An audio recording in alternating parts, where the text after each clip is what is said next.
I don't even know if I need to preach after all that. That was good stuff. That's all right, because it's short and sweet.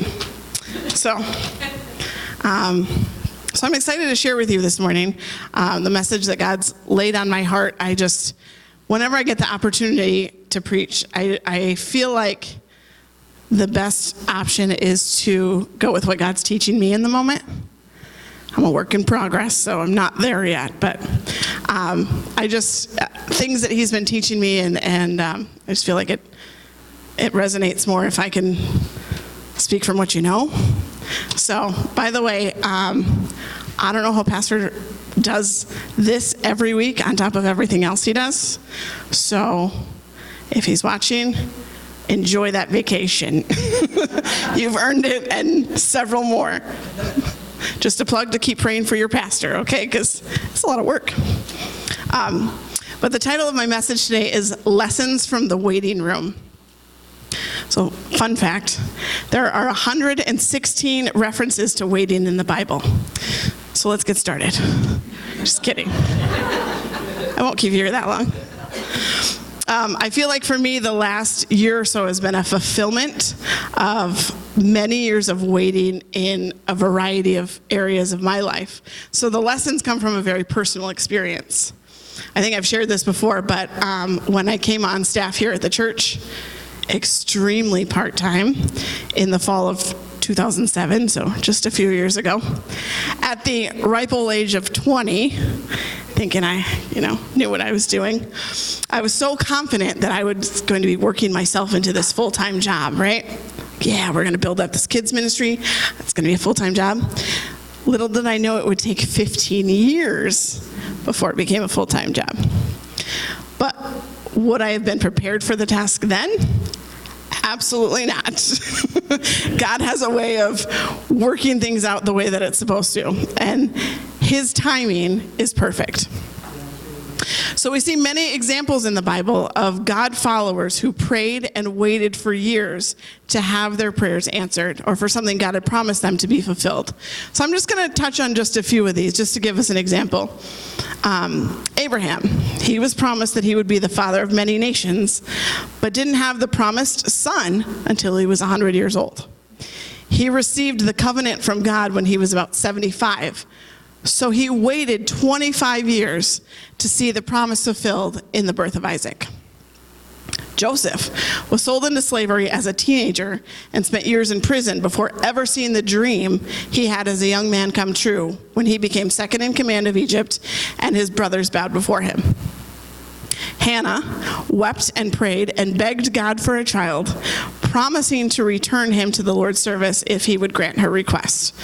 God heard her prayers, and she had a son, Samuel, who became a great prophet and is all throughout Israel's history, played a prominent role.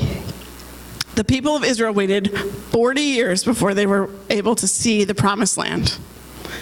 David was anointed king, the next king of Israel, and had to wait about 20 years between the time he was anointed and the time that he actually ascended the throne. Not only that, but as a result of the anointing that was placed upon him, he was considered a threat to the current king and had to live in hiding most of that time. The followers of Jesus waited in the upper room until the Holy Spirit descended upon them, and the results were powerful. So these are just a few examples of the many that fill the pages of the Bible of people who waited and prayed and pleaded with God, longing for the fulfillment of the covenant he had made with them. They had the promise of God. They knew that, but there was this wait. But the wait is not in vain. The wait is not just okay, well, we have the promise, now we wait. It's not a passive, do-nothing type of waiting. So much in the season of waiting prepares us for where God is leading us. Of all these people and all these stories in the Bible, the story that just kept coming back to me over and over was the story of David waiting to take the throne of Israel. Many of the Psalms we have were written by David while he was hiding, fleeing for his life from Saul, the current king of Israel. David was familiar with having to wait on what was promised to him. But he didn't sit idle, and he did not try to force God's hand or make something happen outside of the will of God. While David was certainly not perfect and made plenty of mistakes, we do also know him as a man after God's own heart. So there's definitely a lot that we could learn from his life and from his example. David had an army of men who were loyal to him. He led them faithfully and prepared as best he could to become the next king, but waited on God's timing to see it happen. He had opportunity to take Saul's life, and his men even tried to convince him this was the chance God had given him. God was providing the opportunity to take Saul's throne. And David remained obedient to God's will and trusted God's plan for him. He knew that one day he would be king and rested in the knowledge that God would fulfill his promise to him. Sometimes we miss opportunities waiting for the answer we think God has for us, or in the way we think it looks. David could have looked at that and goes, oh, this was the opportunity I've been waiting for. I mean, God told me I was going to be king. This is it, right? But he knew, he trusted God enough to know, this is not the direction, this is not the way that God wants me to go about this. We try to help God out by taking matters into our own hands. God helps those who help themselves, right? That's not in the Bible. There are no shortcuts to getting to God's will. Now, on a personal note, waiting is not a strength of mine, okay? You can ask my husband. He will tell you patience does not come naturally for me. For example, when traveling, I like to play the game called Beat the GPS. Anybody else play that? Okay. If it's me in the car and I'm like, okay, no drinks, no stops. The GPS is 5 hours. I will make it in 4 hours and 50 minutes. Okay? The joy is not in the journey for me. It's not like, oh, look at those sights. Nope. I got to beat that GPS. Traffic, what is this? No. We don't eat. Now I got kids. That's out the window. But, I'm a work in progress. I think the world we live in today has created a need for instant gratification, right? We want it, and we want it now. Waiting is not something we're accustomed to, and we grow impatient when things don't happen on our timeline, especially if we already have the promise from God, right? Well, we know this is going to happen. Why can't I just help it along a little bit? But there are lessons that we can learn in the season of waiting. And the season of waiting can also be a season of preparation. It prepares us for what's to come, just like a farmer prepares the field, right? The harvest isn't immediate, but the work is done to prepare for the harvest. Waiting is not just something we do until we get what we want. Waiting is the process of becoming what God wants us to be and who God wants us to be. What God does in us while we wait is as important as what it is we're waiting for. So when it comes to waiting on God, the joy really is in the journey as much as the destination. So what do we do while we wait? Number one, we praise him in the waiting room. Waiting on God is a realization that God is in control. He will open doors that no one can open, and he will close doors that no one can close. He is God, and he is sovereign. Praising him in this season shifts our focus from the thing we are waiting for to the God who is never early and never late. The more we focus on who he is and how holy and righteous and powerful he is, the more we get lost in his presence. Time just seems to pass without notice. Praising and worshiping him is what we will do for eternity, so we may as well get some practice now, right? Turn our eyes upon Jesus, and the things of the world grow dim. Number two, be faithful in the things he's entrusted you. The door into the next phase may not be open yet because we're not prepared for it yet. God is still refining us in this season before we can be entrusted in the next steps. If I was given the responsibilities I thought I wanted at 20 years of age, I probably wouldn't have lasted very long in ministry. I would have been burned out. I would have been offended. I would have been like, I don't know what, in over my head. Because God had a lot of work to do on me before I could walk into the full calling that he has for me. and he's still got a lot of work to do in me. During the last 15 years, I've worked different jobs, but I struggled personally with reconciling the calling I felt God had placed on me to serve in ministry with the jobs I was doing at the time. I mean, God, this I got to do, but you've called me to ministry.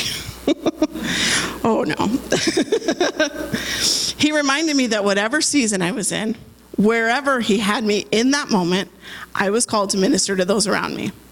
I was on the mission field that I was given at that time. I was to do whatever job as if it were for the Lord. Colossians 3:23 in the ESV says it, whatever you do, work heartily as for the Lord and not for men. There are things that I learned in those other jobs, skills that I acquired, people management and different, learning how to work within the system, all those things that can benefit as I step into the role of ministry that God has me in now. Let me encourage you to be faithful to where he has you in this moment. Galatians 6:9 says, let us not become weary in doing good, for at the proper time we will reap a harvest if we do not give up. Our role is to be obedient and trust him with the outcome. And that's a full-time job, just being obedient, isn't it? It is for me. All right, number 3, prepare for where he is taking you. Continue to follow his leading. If all he has revealed is the next step in front of you, take the next step. Then the next, as he lights the way through the guidance of his word and the Holy Spirit. Study your Bible. Spend time in prayer. Spend time with others who believe with you for the answers to big, bold, God-sized prayers. Spend time waiting on the Holy Spirit. We need to take the opportunity in the season of waiting to become so familiar with the voice of God that we walk with boldness and confidence when he finally opens the door. We will recognize instantly, because of how close we are to him, that is the door that he has opened, and we can walk in it with boldness. Just a side note, we as a church are seeing God move in churches and college campuses across our nation and around the world. I don't know if anybody's been following all that God's been doing with Asbury University and Lee University, and it's spreading like wildfire. And it's not this big, outpouring in the way that we may have recognized it in the past, but it's a quiet, earnest seeking of God and true repentance and true healing that is just having a ripple effect across our nation. So God is moving in these last days. There's no question about that. Are we prepared for the Holy Spirit to descend on our church? Are we prepared for the people who may come through the doors hurting and broken and lost and dirty, looking for the love of Jesus? While we pray and seek for God to move in our city, let us prepare for those answers, for the answer to those prayers. Perhaps God is calling us to be the answer to those prayers as we step outside the comfort zone and reach beyond the four walls of the church and be the hands and feet of Jesus to our community.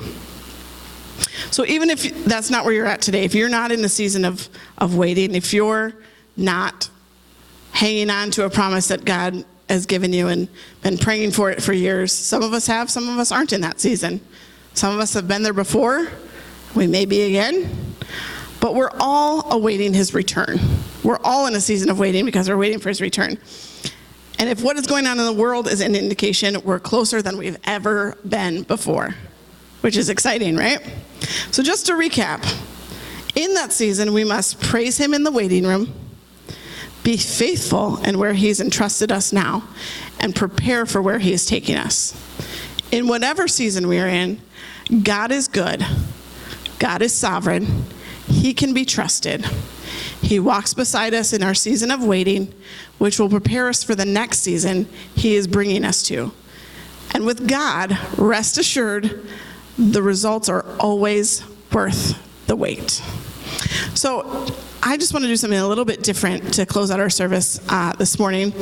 I just want to take a little bit of time to wait on God. So we're just gonna turn on some music. I know there are people here that are in a season of waiting. You're waiting for healing. You're waiting for relationships to be restored. You're waiting for loved ones to come back to God. You're waiting for God to direct you into the next steps that he wants to take you. So let's take a few minutes and just spend time in his presence. The altar is open, and just wait on him and just practice what that looks like, and just watch what God can do as we wait on him. So I'm just going to close in prayer. If you need to leave, you can do that, but I just want to feel like we need to open up these altars and provide that opportunity. Lord Jesus, I just thank you so much for who you are, God, that you meet us here, that you lead and guide us, God, that we don't have to plan out the course of our life, but you direct our steps, and we can trust you completely because you love us and you want good things for us. You are a good father and want good things for your children, Lord.